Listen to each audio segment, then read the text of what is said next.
etong mga tao na to ay bayad at sunod-sunuran, at for some reason there is a motivation for them to do that. Definitely they're not doing that dahil concerned sila sa Pilipinas.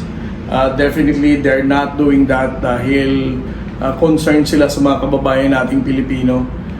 But they're doing that because they're paid to do it. And not because they are patriotic people, but because that's the only way they can survive ang araw nila para mabayaran sila. Nakakalungkot na isipin, may mga Pilipinong ganito. May mga makasarili, selfish Filipinos that only think about themselves. At hindi nila naiisip ang malakihang impact nito sa atin bilang isang bansa.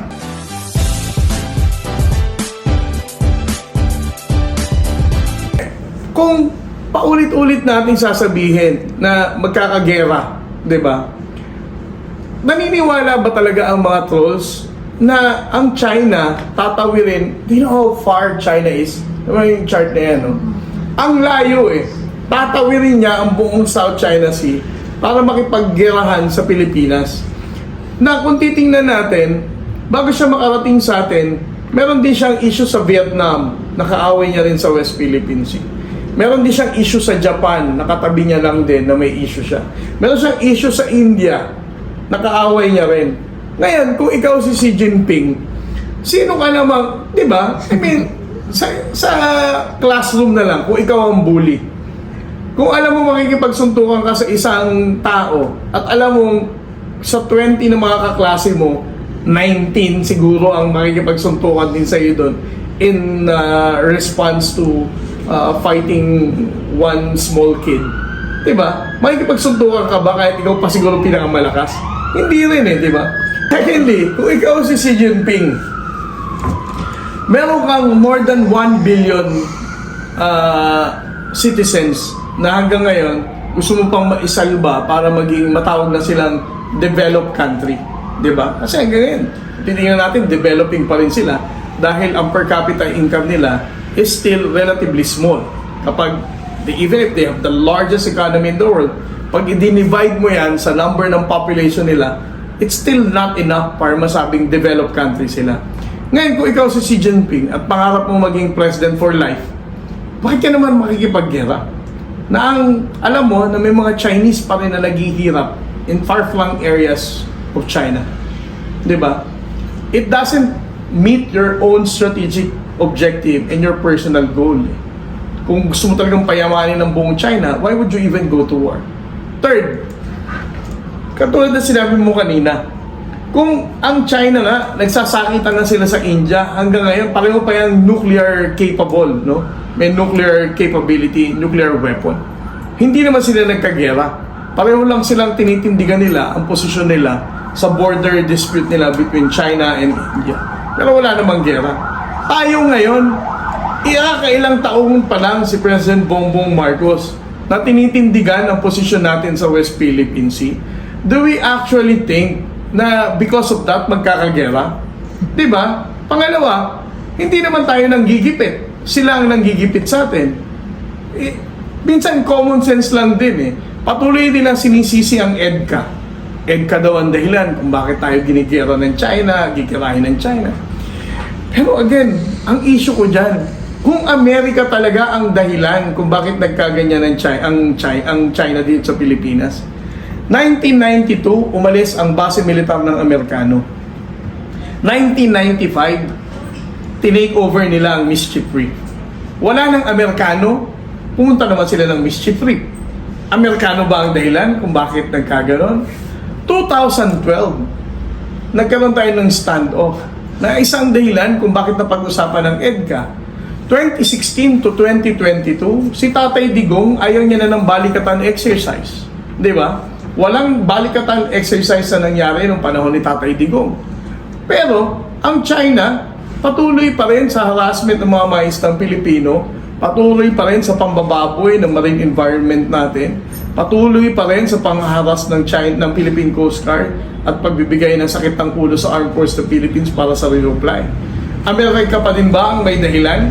2016 to 22 nga, ayaw nga ni President Duterte sa mga Amerikano kung marahin niya nga si President Barack Obama nun. Di ba? China pa rin ba? Di ba best buddies na nga sila ni Xi Jinping noon?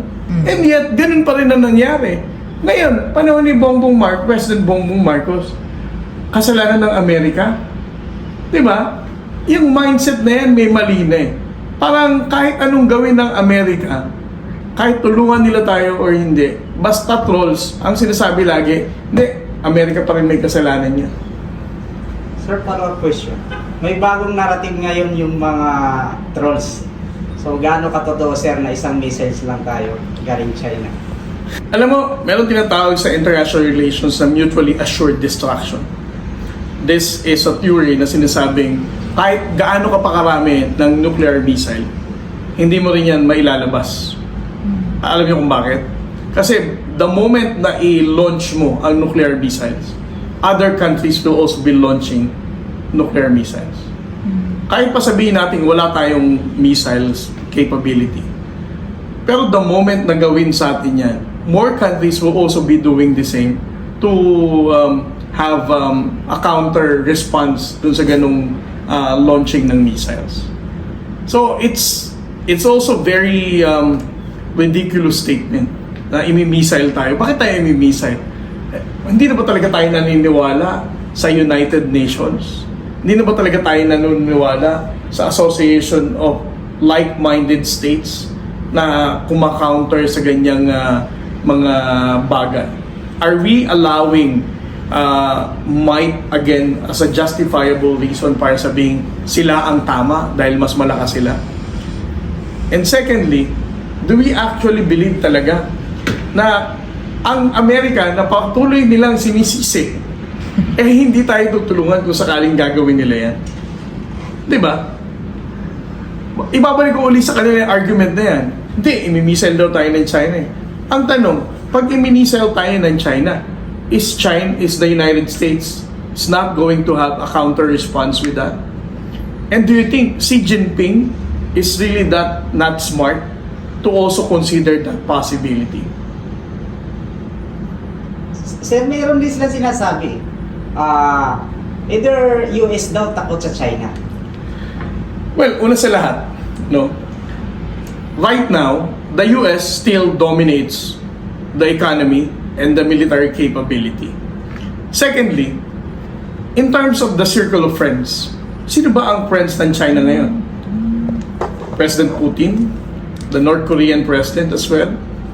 Putin has to save himself from a war with Ukraine na until now hindi niya pa rin natatapos.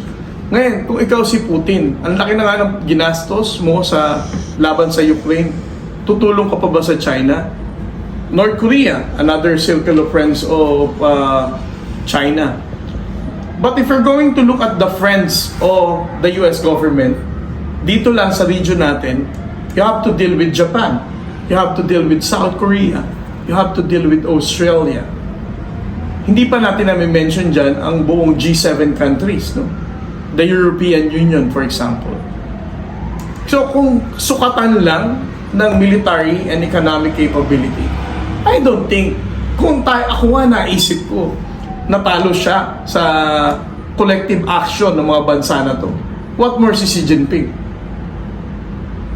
Ano kayang masasabi niyo sa lahat po ng mga Pilipino na nagsasabing duwag ang Pilipinas na hindi pumapatol sa mga aggression po ng China?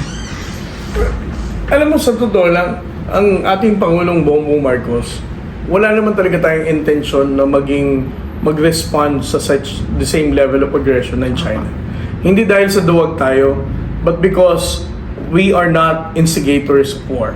Okay. Paulit-ulit niya yung sinasabi, we are peace-loving nation.